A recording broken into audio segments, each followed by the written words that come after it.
In our role, there's an spoken kind of, I guess, understanding that when you have your headphones on, you're to be left alone. Like, is the building on fire? Okay, you can interrupt my headphone time. Is the building not on fire? Now's not the appropriate time for a conversation.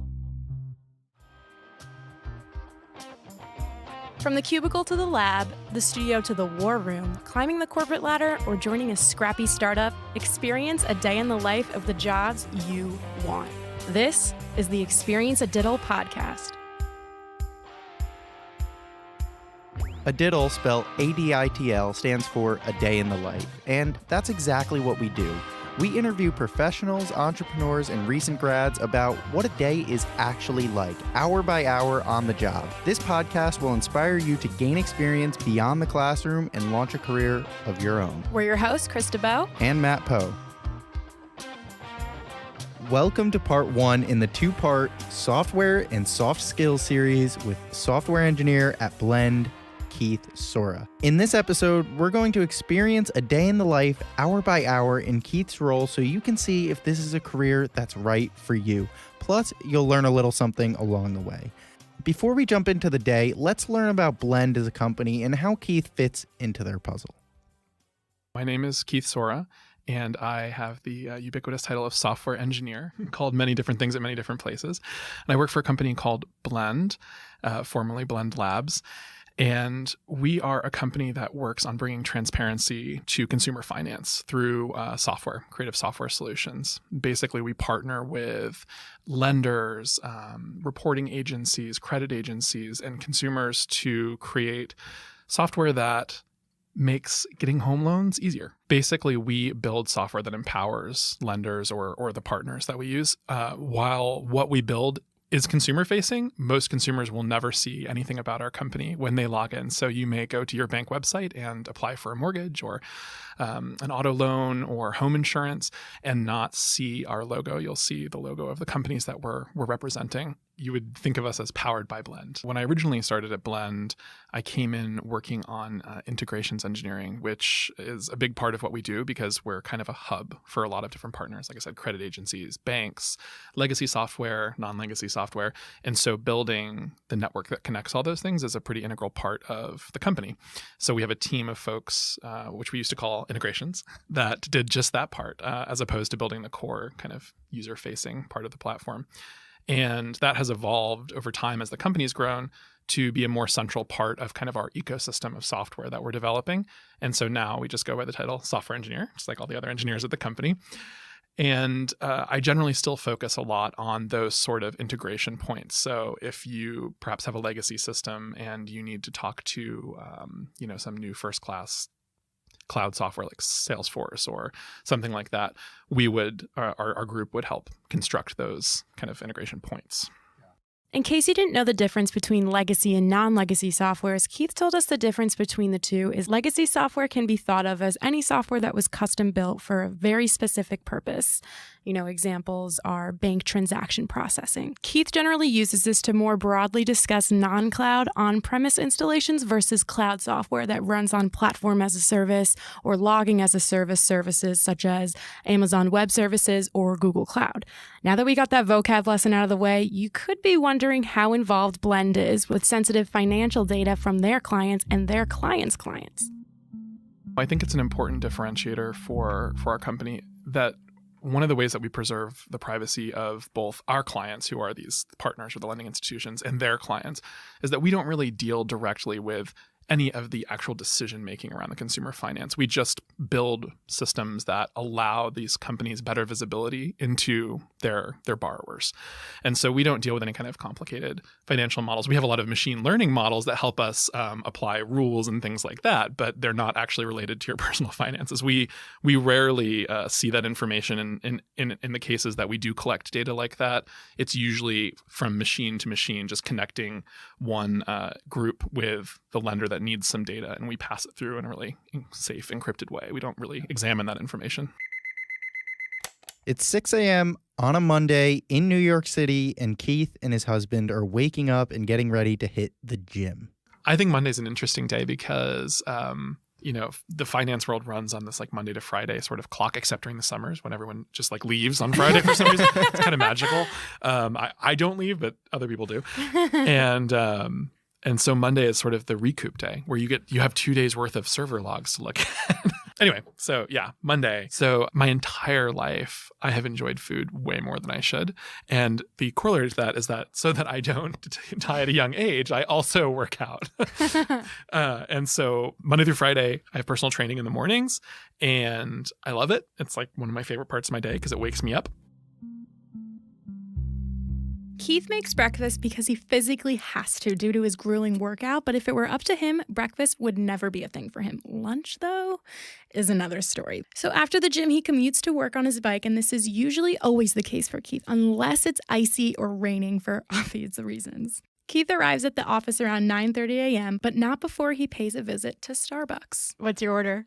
I actually really love iced lattes, even when it's cold outside. So just a plain, unsweetened grande iced latte. That's it. Sometimes if I'm getting really crazy, I put a pump of hazelnut in it. That's a crazy, when I know it's going to be a hard day. A little treat in the morning. That's right. So grab that, run upstairs, and I am big into organizing my day when I first get there. I actually have calendar blocks for it in my schedule. So my first calendar block is always 30 minutes of like admin time, which is doing the rest of my calendar and making sure things are in order for the day, because otherwise I'll forget. And then I kind of move on from there. You mentioned you power up your laptop. I want to talk about what kind of laptop you have because you're in a technical role. It's very important. So, I'm going to soapbox for a minute. So a lot of folks are really pumped about having super powerful laptops. It's just like tons of memory. And if it doesn't weigh 30 pounds, then it's not really a programmer's laptop. But my response to that is that pretty much everything is in the cloud now. Every one of my servers runs on some hardware that someone, Amazon owns or Google owns, right? I don't need to carry a heavy laptop. I have a MacBook Pro. It's great. I mean, it is a super powerful computer, but at the same time, I can connect to any server I want with any amount of power or memory that I want at any time, as long as I have the internet. So MacBook Pro. This is wonderful because it's light. Like I said, I traveled a lot. I still travel some now, and so just slip it in your bag. It weighs like nothing. And I mean, it's all the power that you need to open up a terminal window and SSH to a server. That's it. So that's my powering up my laptop. Just actually involves plugging it into my dock. I do have an obsession with monitors, though. I'm going to let you know. I have a lot of monitors. I have 3, but one of them is 42 inches. Yeah, and so I have that kind of arranged so everything sort of boots, and then I run my little script, and all my windows populate in all the correct areas on my screen. Log in. I'm good to go. Okay, and then you say that you check the system logs for the services that you're building. I'm a person that is not technical at all. Can you explain what a system log is? Sure. So I think there's different levels of it, but in essence, it's just literally a log of everything that's been happening that you've wanted to log that's happening on your system, on your server, in your program. The most basic form obviously being like text logs that are just like, this program started at this time, this program ended at this time, or had an error at this time. Obviously, because we're running production systems that people depend on, we collect a lot of really rich data about what's going on, how much memory is being used, all these other kinds of things. And the reason that we do it is because when something happens, you don't just want to correct that one instance of it. You want to understand all of the different kind of symptoms that brought that about. And you want to correct all of those things so that you never have that same type of problem again. And if you do, you see it instantly. And a lot of times you can fix it automatically. Mm-hmm. So good logging is a huge part of that. And there's a lot of tools to help you find anomalies and things like that out there that are kind of machine learning automated. But I still love to just check my logs just as a person in the mornings, because sometimes you see cool stuff. Examples of irregularities are latencies between Blend's different systems because, as you can imagine, there's a lot of complicated moving parts. There are also times where Keith could find really cool stuff, like the system performing in an unexpected way. In both cases, he logs it in great detail in a ticket, flags anyone necessary on the team, and moves on to the next task, which is code reviewing. Now it's 10:30. So this is my next part of the day, which is code reviews and PRs, which are pull requests. So one of the things that we do as teams, we all have kind of experience in certain areas, things that we've coded or that we know best, or techniques that we're the best at, or whatever.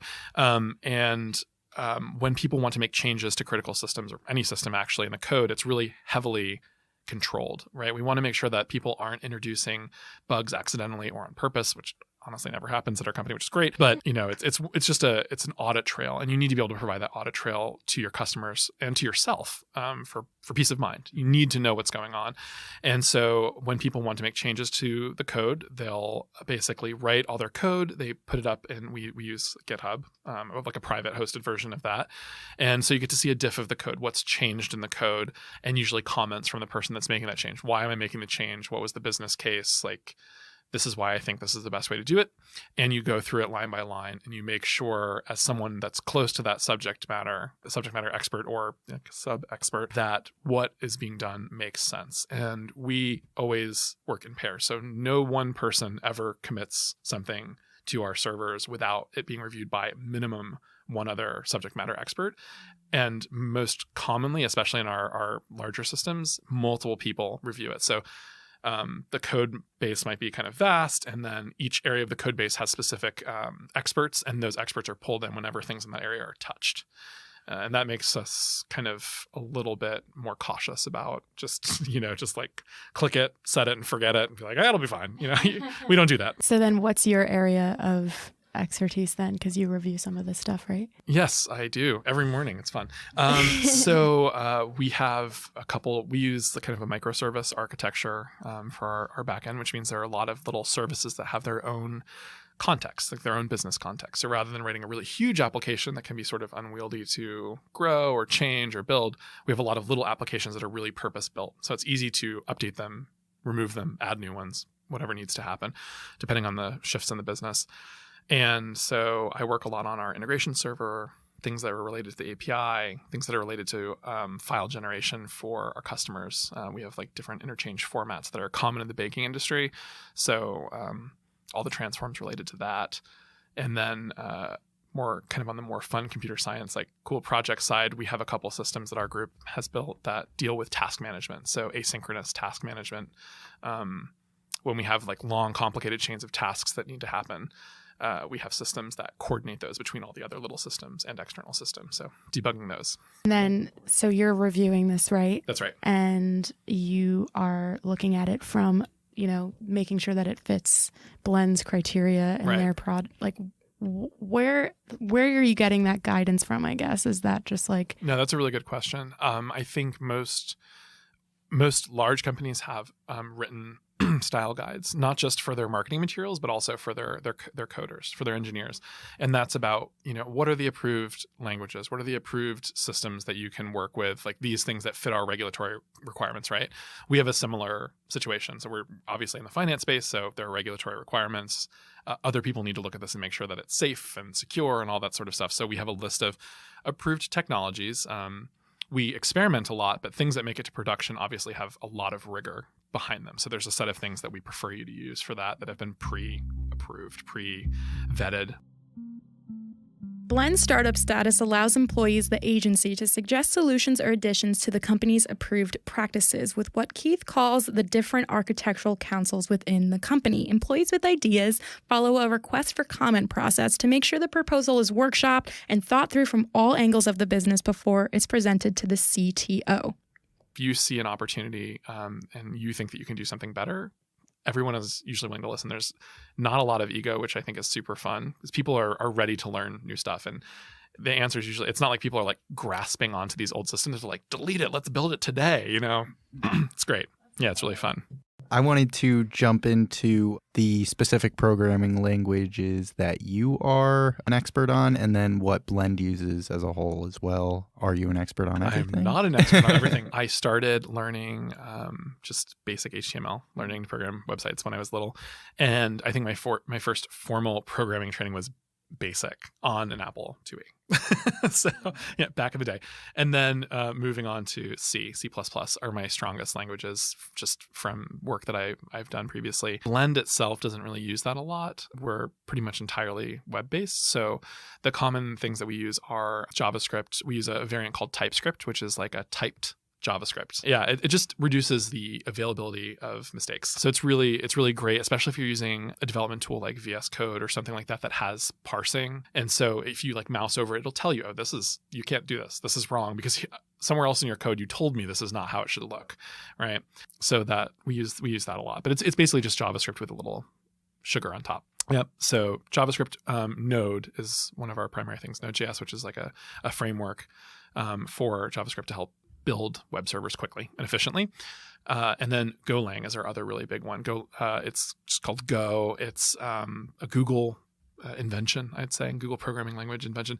And it's got a lot of great lower level memory handling features that make it wonderful for programs that you need to write for the web. It's kind of this web first attitude, but that need to be really optimized. Whereas JavaScript is definitely just web first. It's not necessarily optimized. It's really easy to like de-optimize JavaScript, whereas Go is designed to be optimal. So high-speed things, maybe I'm processing documents, images, doing some sort of learning algorithms on the data you're inputting on your website, that sort of stuff is kind of what that tool is built for. So those are our two primary web technologies. As we mentioned in the usetheforce.com series, Go is definitely a programming language to watch out for in the future. It's now 11:30 a.m. and Keith spends time to work on his personal project for Blend. Right now, he's working on a design spec, which is a step that comes after the request for comment process we mentioned earlier. And that's sort of what the design spec that I mentioned is where you think you have the solution to this problem that someone has challenged you with, and now you want to convince them exactly how you have that solution and what it's going to cost the company, whether in time or resources or something to execute. So during this time you were working on just getting all of that together? Yep. So yeah, exactly. Working on, so specifically was working on how to sync information between several different systems. And it's an interesting and really fun and challenging problem because you have to keep track of where the source of truth is at any given time.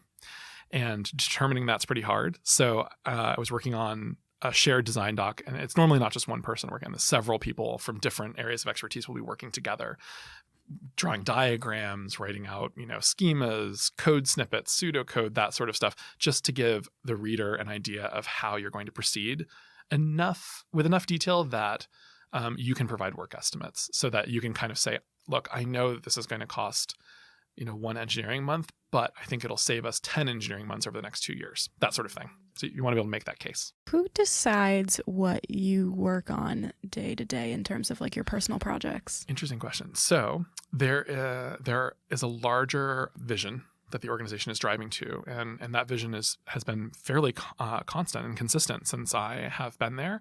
And how we kind of move towards that vision in a particular quarter gets decided by our product organization. So we have this really cool, really dynamic product organization that actually is led by our CEO.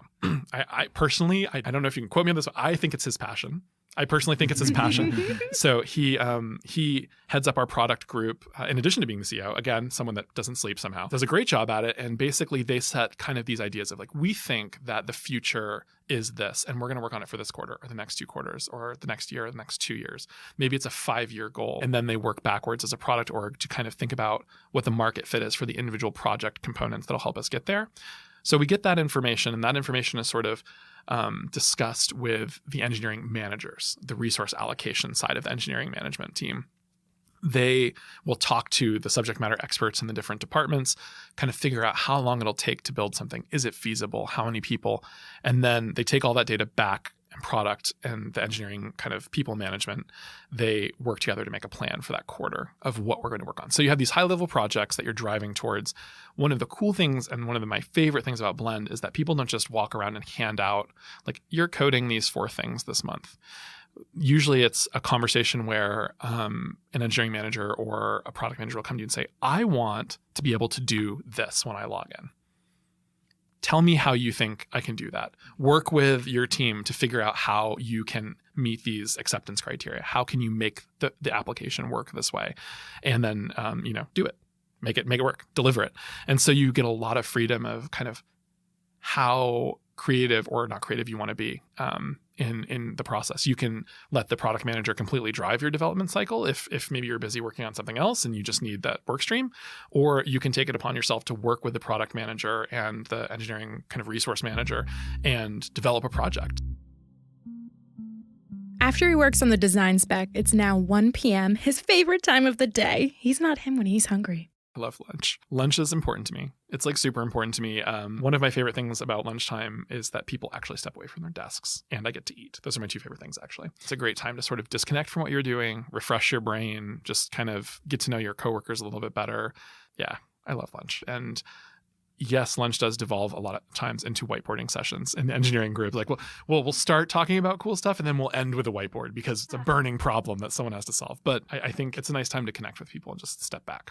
Now it's 2 p.m. and it's time for pod stand-ups. Keith does a better job of explaining what a pod is. So basically we have like this kind of hierarchy that's not a hierarchy. So again, functional groups, and obviously our strategies change, the things that we're working on change. So rather than having a department, like my department is integrations like it used to be, now we have all these people. What we do is we create like functional work units, large units for like large quarterly strategies or yearly strategies.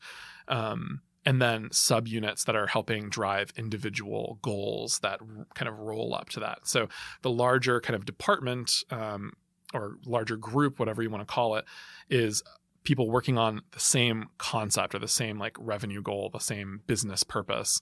And then the individual components are how we're going to get there. And the pod is one of the individual components. And so, for example, perhaps one of our goals is to create an entirely new customer experience for a particular type of loan. Well, there's a bunch of pods that are going to be a part of that. There's going to be a pod that work on the front end user experience. There's going to be a pod that's going to interface with our partners and make sure that we can get the data in the same way. There's going to be a pod that's thinking through all of the compliance and regulatory issues, like so that sort of. So then does this pod grouping also work with sprint planning as well? Like it's all integrated? Yes. And that's what you're doing next after exactly. this, right? And that's not every day, to be clear. Okay. So our sprints, people have different sprint lengths. We happen to choose 2 weeks because it also seems to be really related to a lot of the partners that we have. So we try to like keep our work units aligned. So we work in these 2-week groupings. What can you accomplish in 2 weeks as an individual engineer? What can you deliver as your pod? What is your entire group going to deliver in that 2-week period? And the reason that we do that is, one, to keep things really time bounded and small. So you're like kind of always progressing forward. Even if something seems insurmountable or like overwhelming, you just kind of want to keep walking, right? You don't ever want to stop. And then the other reason is because having those like kind of discrete units of work allows other pods and other groups to then plan against what you're doing in a way that's way more efficient than being like, yeah, by the end of the quarter, we're going to have X, Y, and Z. Keith's sprint planning specifically for the pod that's responsible for building infrastructure for integration technology, handling specific integration points for their clients. So what does that mean exactly? So we do have an infrastructure team, and we consider that team the group of folks who work on the underlying systems that run the whole company. Kind of what we build on top of, I guess would be the best way to think of that group. Our group is building a layer above that, which is the infrastructure to handle pulling all the data in from our partners and getting that to our customers. It could be bidirectional. In this particular instance, the sprint planning we were actually working on, something that relates to syncing multiple systems together at the same time. So coordination between like a lot of different partner systems. And that's kind of what we're aiming for this one. So now it's 3:00 and you're doing some design review. Yes. Design review is something that happens after you have completed an engineering spec and people feel really comfortable with it. Usually you iterate with your partners, the people that you work the closest with a little bit to get input and make sure your ideas are sound. Then you kind of put it up to people that have more experience with you for some initial review. Finally, when you feel comfortable with what you've designed in your spec, we have an engineering review. And this is where generally the most experienced people, the subject matter experts that happen to be in the company, come in and they will have reviewed your spec already. A lot of times they will have already commented and you would have conversations. This is more of like a group decision of, is this comfortable to begin work on? Are there any major concerns? Do we need to go back to the drawing board? And using kind of all of their experience, drawing on that experience well. So design review, they can take anywhere from like 15 minutes to 2 hours, depending on how contentious the issue is, how many people need to be invited, how exciting the issue is. Sometimes if it's like something really cool, people show up just because it's super cool. So during that process, basically we were just looking at a design that someone in our group had made. I happened to be on the reviewing side of it that time rather than the talking side of it that time. Which side do you like better? I definitely like the talking side better. I find the reviewing side to be super intense. Ooh, interesting. How so?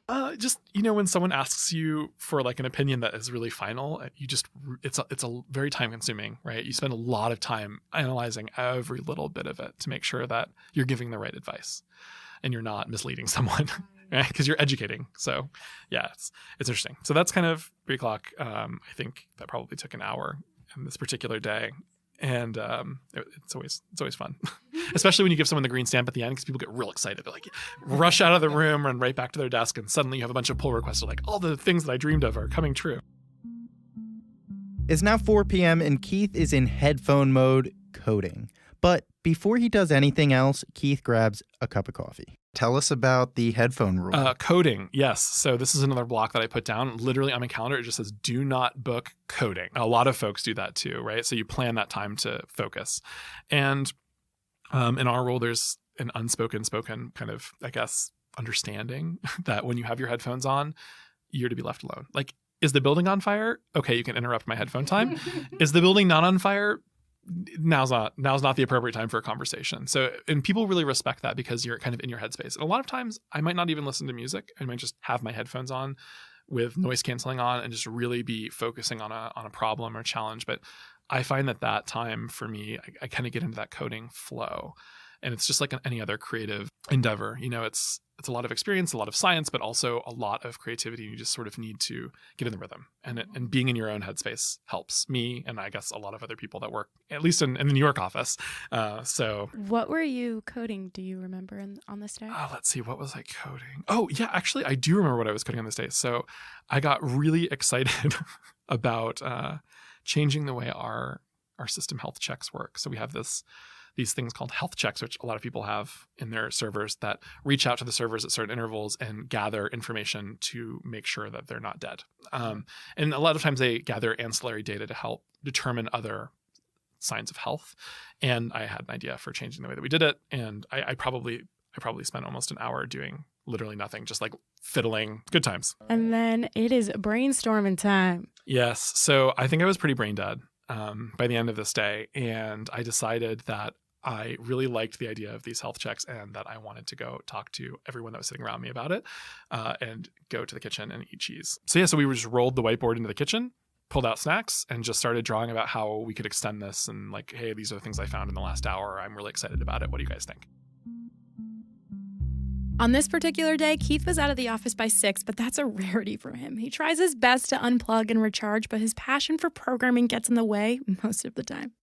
I try to limit my day because I found like I could just keep going, especially if I'm in the zone, but I will burn out. And that's something to really keep in mind is like, you may be kind of hooked up on caffeine.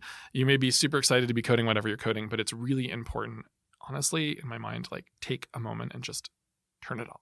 Yeah. Right. Which I, as we will talk about in a moment, did not do a great job of doing on this day. I went home. I took the subway home because it started raining. Then I got home and I was still into it, so I just started coding again. Is this something for Blend or Yes. is this something? Okay. Workaholic over I was just here. like super pumped, and I was like writing home, and I had some ideas to solve an issue that I couldn't solve before. And then and my husband was like, "Get off your computer." I was just going to ask what peels you away, I guess, is Family time. Yeah, I think it's important. Sometimes you're in the flow. Sometimes you're working just like any creative thing. But you also have to know when to like turn it off and enjoy what you have in your life, right? And just take a moment, because honestly, you don't want to work 15-hour days forever. You want to take the time to let your brain recharge, and you'll be better off the next day. And like that process of experiencing other things is what I think helps you be creative in the long run.